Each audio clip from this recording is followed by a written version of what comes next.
So I'm currently in the Pittsburgh hotel for the MEPS process, and I'm going to show you guys really quick what it looks like. It's a really nice hotel. So far, I'm the only person in here. I'm hoping it stays that way. But here is the bathtub, bathroom. Get a nice full-length mirror right there. And this is basically the view of the whole room. So you have two beds, and you also have a TV, as well as, oh my lord, as well as a pretty nice view. You probably can't tell because it's really, the window's kind of dirty, but it's really nice. And actually I forgot a toothbrush, so room service just gave me one, so I thought that was pretty cool. So actually earlier today I came from Maryland, so I'm doing the, I'm going through the National Guard through Pittsburgh because I'm going to be starting a master's degree in the fall.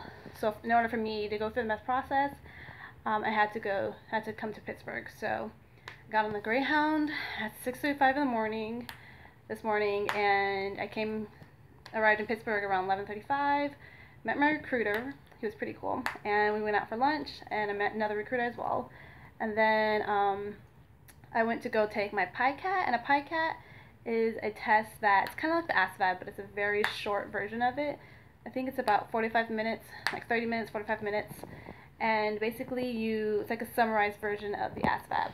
So instead of taking I think there's 11 parts to it, you're just doing one part. And actually prior to that, I actually took the PICAT at home. So it's like an online version you can take online, obviously online version. You can take that at home, and then once you finish it, it submits the scores to your recruiter, and then he can get your scores, and based off your scores, you can get your MOS, which is your jobs. And so today I had to take like a 15-minute. It probably took me. It's supposed to be 15 minutes. Probably took me you have like 30 minutes to complete it, but I think it took me like 15 minutes. And then there was like 30 questions. And basically, it was basically the same thing as a PICAT. A few questions were different, but kind of a similar thing. And so after that was done, I came to the hotel. So that's all I'm doing today. We'll see what happens tomorrow. Okay, bye. Hey guys, so I thought I'd finish off this video and tell you guys the rest of the MEPS process. Currently, it's 11:20, so I just got in from the whole MEPS process. So where I left off last night, I was in the hotel, and yeah, so I checked in and everything went smoothly and well, and I ended up not having another roommate, which was kind of nice, because it was nice, having that nice hotel to myself.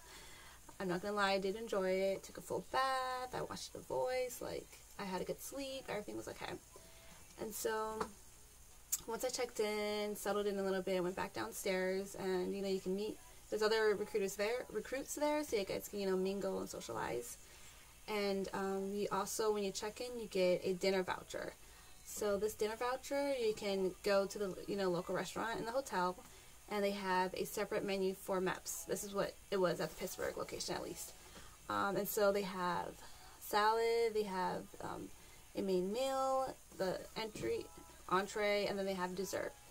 And it was a pretty, they had different things you can eat as well. So, I wasn't complaining. It was really good food. And then, so you have a time limit of when that is. And then after that, you have a little time, so you can either go back to your room or you can go socialize in the lounge. And the lounge, what we had a TV, a big screen TV. We had 4 mini TVs. When I say mini, they weren't tiny, but they were individual TVs, so you guys can play video games or flip around the channels. We had a pool table. We also had some other table, which I didn't know what it was. And then they had individual computers as well. It's kind of like a hangout place. And you can meet other recruits, because we have, the way mine was, we had people from all branches, and then we actually had people that are shipping out the next day as well. So it's a mixture of people that were going through the MEPS process, and a mixture of people that were going to ship off to basic. So it was nice just kind of talking to them. And a lot of them were different ages, so some of them were either still in high school, some of them had just graduated from high school, some of them were a little bit older, so it was a good mixture. And there's probably like 4 girls and the rest were guys. So I mean, it was a good group. Everyone was like nice and friendly. And so yeah, so when you check in, you're gonna meet this guy who's like in charge of everything, and he's gonna, you know, kind of tell you the rules and everything. So he told us to come back at 8:30. So we came back at 8:30, and he briefed us over the rules of the hotel policy and the MEPS policy as well. So he was like, you know, so since we're here for MEPS, he said that the rules were they had to be back in our rooms by 10 p.m. We couldn't have any guests, so no family. You can't tell your family members, you know, what room number you're in. Like, everything was, you know, top secret. And he said the only person that could be in your room is your battle buddy, which was your roommate. So you can't have, you know, members of opposite sex, nothing like that. And of course, boys and girls with separate floors, so that wasn't an issue. And he made sure, he was like, you know, I'm going to be patrolling around. He didn't say patrolling, but I'll be like walking around. If I catch you, then you're done. So, like, you can't even go out past 10 to, let's say, you have to go get a cigarette break, anything like that. Like, you're not allowed to do that. So if you have to leave the hotel for any reason, you have to make sure that you have a battle buddy, and then you have to sign out as well. So most of us just stayed inside because the weather was pretty bad outside, and there's like no point in going outside for like, you know, an hour or so just to come back in. So we just hung out, and then after that he told us, you know, that we have a wake-up call. So we had 2 wake-up calls. One was at 4:30, and then one was at 4:45, and these were just the robot calls to make sure you're awake. I would advise you guys to make sure that you set an alarm on your phone as well, just because I've heard stories of the hotel not ringing, or I've heard stories of people's phones not going off, stuff like that. So just make sure you have 2 alarms going. And knowing, you know, you might be nervous. So me, I was a light sleeper, so like every hour or so I was like waking up, checking the time, because I did not want to be late, especially since I didn't have a roommate. I wanted to make sure I was on top of everything. So I probably slept for like 2 hours the most. And yeah, so as soon as you sleep, you wake up, and then we go down. You go for breakfast, which is at 5. It was like a buffet style. And so I advise you, you know, drink some water as well. I've also heard like not to eat fruit, because that would like mess up your, I guess, your pee results and things like that. So yeah, but just eat something simple, but do eat, because throughout the day you're going to get hungry. So even if you aren't too hungry, force yourself to eat. And so after breakfast, we lined up by 2s. So again, you and your battle mate. Since I didn't have a person, they assigned me to somebody else. And then you walk out to a shuttle. A shuttle is just basically like a white minivan. And then that will take you straight to MEPS. And then once you get to MEPS, I personally thought MEPS was going to be some rundown place, but it's like, well, the Pittsburgh one, it was in a nice building. It was a federal building. Everything was like current, up to date. It was kind of like a doctor's office. So you had like mini rooms for different things. So before you get through it, you're going to have to make sure that for females, even males, if you have nose rings, take that out. So I put mine back in, but make sure you take your nose ring out. If you have any earrings, take that out. And even like prior to going to MEPS, make sure you take out all jewelry. So let's say you had a like bracelets. Like I had some bracelets, I had to take that off. And then I also had some on my ankles, which I had to take off as well, which I had to cut off because I tied it so tight. But yeah, so any bracelet, anything like that, even watches, you're going to have to remove once you get through the medical portion. But that, I'm just letting you guys know so that you're not surprised. So yeah, so make sure all the jewelries are removed. And then, so before you actually can go into the building, you're going to have to present a state ID. So let's say you have a state ID or like a passport, something that can identify that you're the person. They said that no school IDs would work. So make sure you have that out and available. That way you're not, you know, digging through your bag looking for things, especially in the morning when you're like half asleep. So just put that in your wallet so you can reach out and show it to them. And then you're going to go through these metal detectors, so make sure you don't have any weapons, things like that, common sense. So that's quickly in the building, and then you're going to go up and check in, you're going to sign in, and then they're going to tell you to go meet your liaison, which is whoever is in charge of kind of like your MEPS process. So basically you're going to go to your branch. So there's like Air Force office, there's like an Army office, Navy, you know, all the branches, they have an office. So you go in there, you're going to meet somebody that's going to kind of help you through the process to make sure that you have all your medical forms filled out, make sure that you're going through the right steps before you swear in. And so I met with my guy. he gave me this orange folder, told me to check in again, and then it was time for the medical process. But I had a little hiccup, and this little hiccup was the most ridiculous hiccup. Okay, so apparently my recruiter didn't know, no one else knew about it. Girls, we have a dress code policy. I don't know if this is for other MEPS stations, but this was for Pittsburgh at least. So there's a dress code. So this is what I wore to MEPS. So, you know, button up, cardigan. But this was okay. The trick, the thing that got me almost disqualified, okay? They're literally going to send me home. Like, the civilian worker nurse guy, he was not playing. Like, he literally, you'll get a folder, and they'll have, like, a check sheet of things you have to do.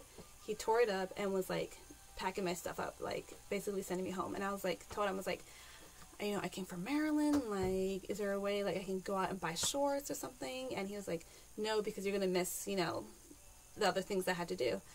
And literally, I was about to cry. Like, I'm not even lying, because I was, like, I came all the way down here, and I'm not going back home.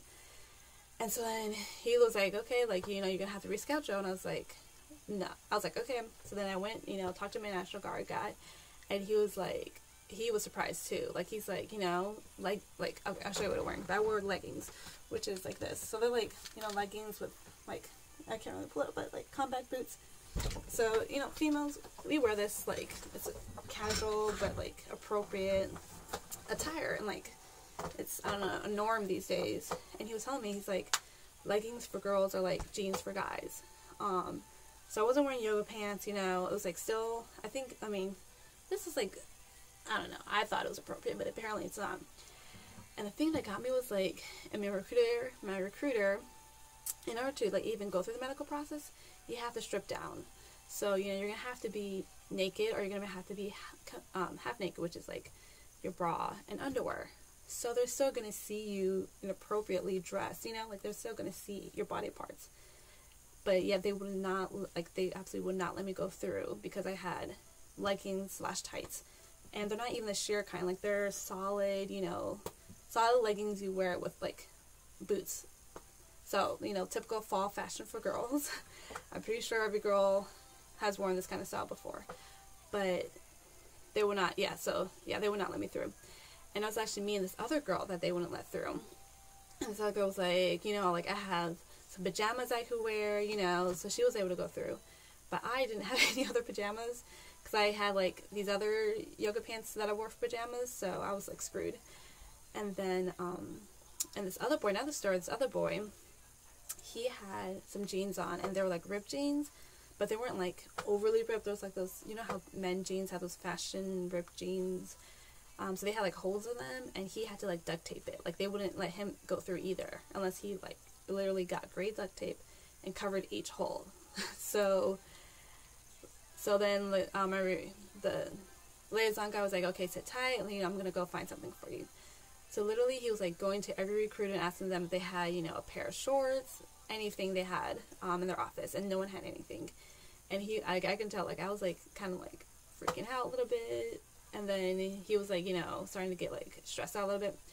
And then he was like, okay, the Navy guy is, you know, going to come in. Once he gets in, we can check his office. So, you know, after a few minutes, Navy guy came in. And, you know, he was trying to help me out, too. Like, everyone was so helpful. Like, all the military personnel were really helpful, which was good. So then he, like, pulled out, I guess it was his coworkers, some lady. She had a dress. It was, like, do you know those, like, pencil dresses that are, like, underneath the knee? So basically those, like, long, solid, plain dress. And so I was able to wear that. And it was way bigger than the size that I wear, but I wasn't complaining. I literally had to pull that on over my outfit and walk around with it. It was obnoxious and big, but I was like, if this is what you guys want me to do, I'm going to do it instead of going home. So I wore it and just went through the process. So after that hiccup, I was able to go through the MEPS process. And so, so basically what you're going to do is everyone's going to come to a room, and they're going to have a lady in there. And this lady is going to talk about, she's going to have you fill out, like, this bubble form of, like, your past medical history. So if you've ever broken any bone, asthma, if you ever smoke, drink, anything like that. So I'm pretty sure you probably already filled this out prior to. But again, it's just, like, another kind of test thing to make sure that, you know, you're qualified.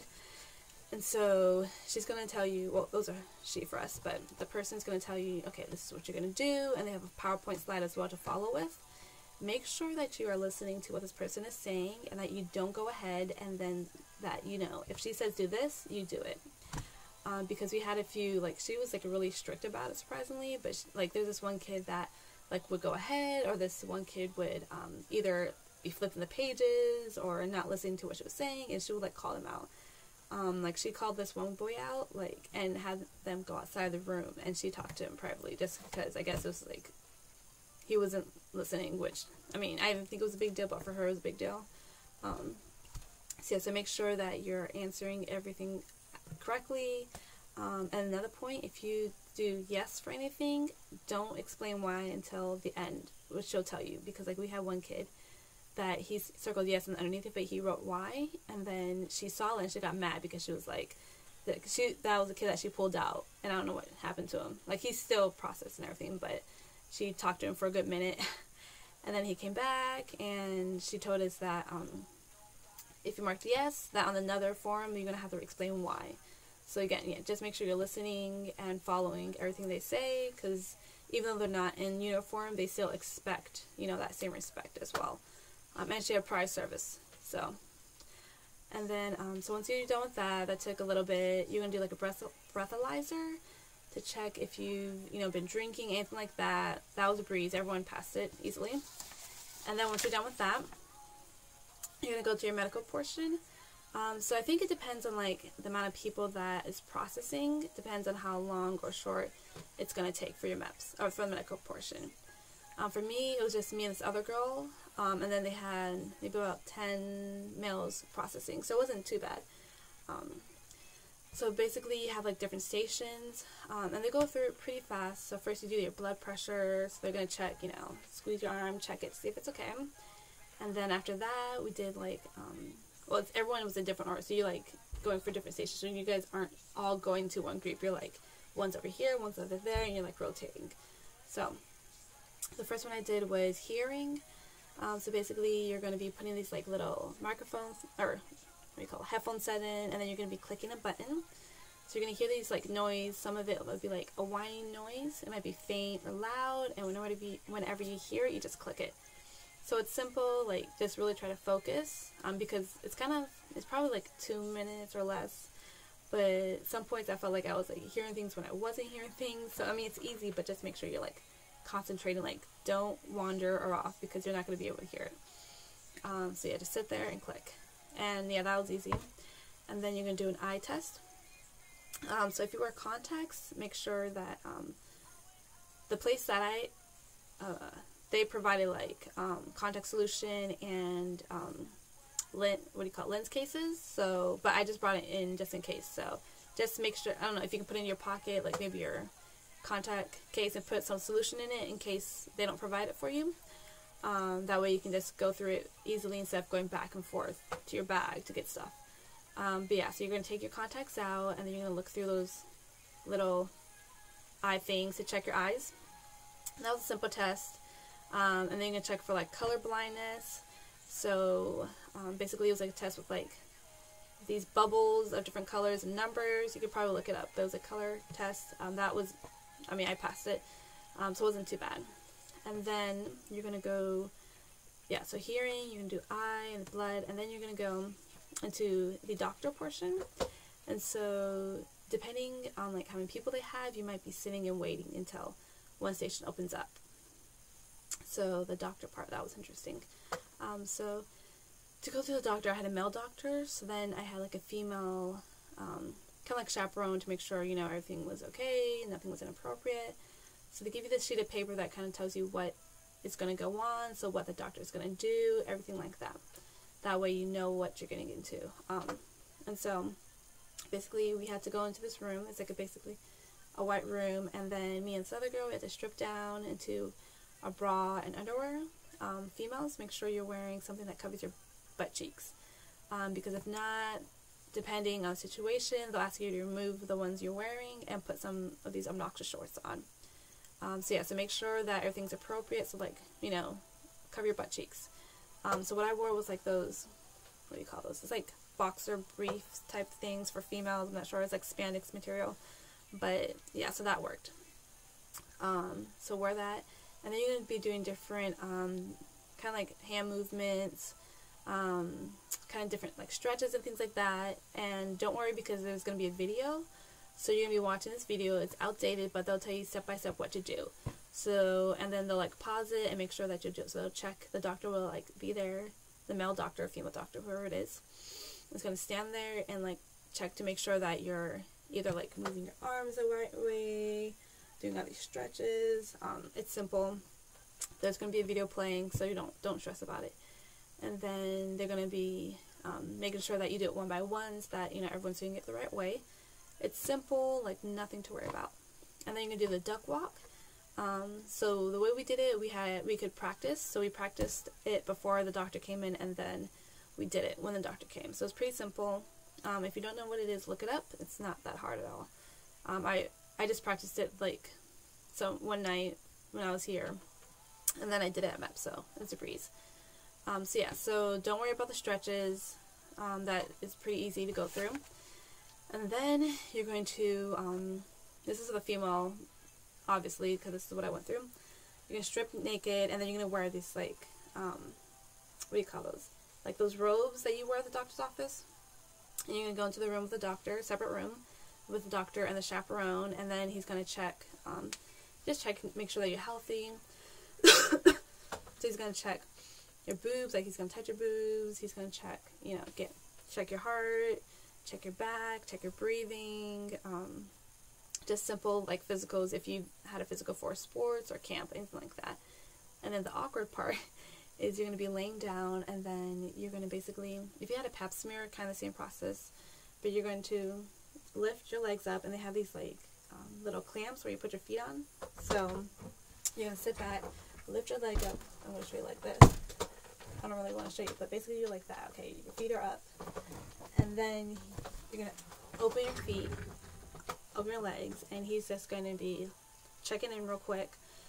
He's going to check down there, like, check, he's going to be putting the fingers in there, check down there, check your butt, and then just don't think about it too much. It'll be done before you know it.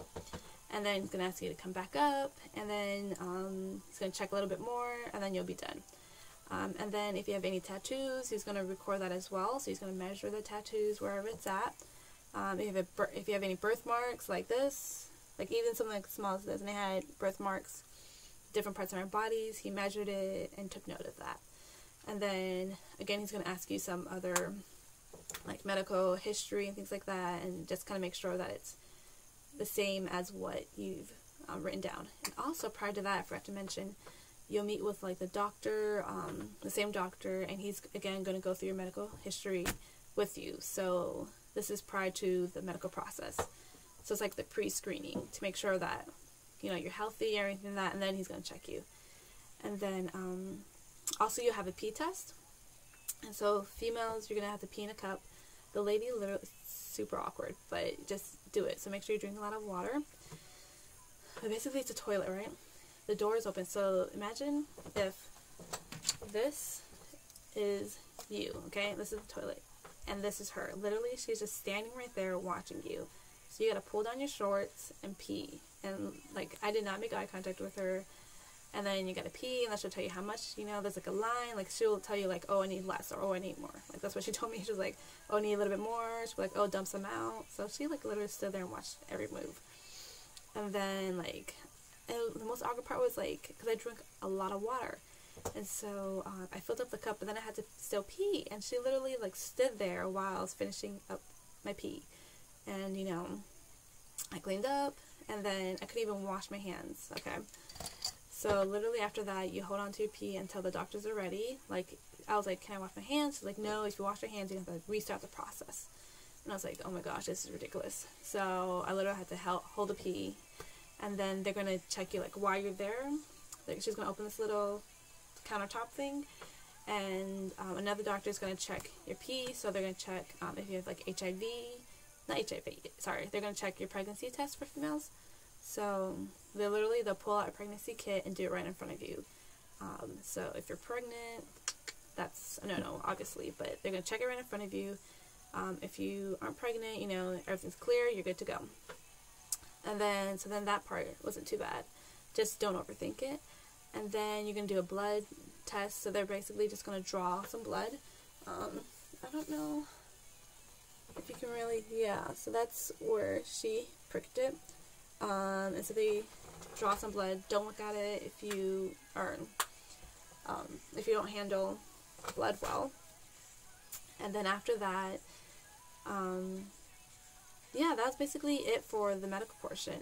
And then, so when you're done, you're gonna you're gonna give your form to the front desk. They're gonna check everything. It took a while, so they're gonna check everything, make sure it's okay. Depending on the time, you can go for lunch, and they have they give you so MEPS you can eat for free. So they have the place I went to. It was the same building. They had like cafeteria styles. They had sandwiches, pizza, things like that. So you can get food for free, which is nice. And then after that, you go back, and then you'll meet with your liaison, and he's gonna just go over everything. So go over your contract, go over what you're going to sign into, and depending, you'll probably get your MOS, which is your job. So depending on your scores, your ASVAB scores, you're going to be able to find what job you're going to get. And then once you get the job that you want, and you approve of it, you're going to be able to get the ship date, and then the AIT date. And this is all for the Army/National Guard. I'm not sure how the other branches work, but if you're in the Army/National Guard, you will get the job, you'll get your ship date, you'll get the AIT date, and the graduation. So everything you'll get there. And then you'll also get your rank, your pay, so they'll have you fill everything out. So basically your enlistment contract, you'll fill it out, sign everything off, and they'll put down things like if you're getting any kind of like bonuses, GI bills, anything like that. You're going to go through it. If you have any questions, ask him right there. He's there to help you. And then just fill that out. Pretty easy. So a lot of what you're going to fill out, you're going to sign it, and then you're going to also do fingerprints. Excuse me. So that's how you sign things off. And then once you're done with that, they're going to kind of give you like a little packet of like information, or basically your contract. They'll give you that so you can have that as your reference. And then they'll also give you, depending on what, they'll give you like a packing list for boot camp and different information, which I'm pretty sure it varies for every person, but they'll give you some information. And yeah, so if you approve of everything, sign it off. And then once you're done with that, you tell the front desk that you're ready to swear in. Like, it happens like that. So as soon as you sign your contract, you go to swear in. So the Pittsburgh MEPS, they had different swear-in times. So depending on the time you finish is the next time you can get sworn in. So I know earlier, like, a lot of people got sworn in, and then my group was like 4 of us. So it depends. Again, you might be the only one swearing in. There might be 10 other people. There might be 4. It all depends. So then you tell the front desk that you're ready to swear in. They'll notify the lady or man that's going to do it, and then you go into the room that you've seen, the people standing from the flags, and then, yeah, you swear in. So she's going to tell you how to stand, and what to do and what to say, and, yeah, it's pretty simple from there. Your parents can come in. They can take photos. They can take photos with you and your recruiter, and so once you do that, you're practically in. And so how we did it is we had, before the swearing process, we watched like a 5-minute video of like what we were getting into, and like making sure that we knew what the process of enlistment was and everything like that. And so, yeah, so then after you swear in, you're basically done for the day. So depending if your recruiter wants to talk to you a little bit more, if you have any questions, you can talk to them. But as soon as you swear in, you're basically done with MEPS, which I was surprised because I thought there would be other stuff to do. But yeah, as soon as you swear in, you sign out, again, fingerprints, sign something off, and then you're done for the day. So yeah, I'm surprised at how fast it went. Like, they don't give you time to think about everything. Oh, and also before you swear in, you're going to meet with a person, like a third-party person that's going to go through everything and make sure that, your recruiter didn't give you, things under the table, or that, like, make sure that all your information is correct. So it's like some other third-party person you're going to meet with. And that's pretty simple. She'll just kind of like drill you, make sure that, you know, everything's accurate. And then she'll have you list down like, you know, in case of emergency info, or if you happen to die, anything like that, like who do you want your, like certain things to go to. Like you'll just have to list all that stuff down with her / him. Yeah, and then again, that was before the swearing process. So yeah, so that's pretty much it. Again, it was such a long day, but I'm actually glad. Like, it hasn't hit me that I'm actually in the National Guard. But I think maybe tomorrow, once I feel like I got some rest and like this whole phase is over, then yeah, I should be good. But talk to you guys later. Bye.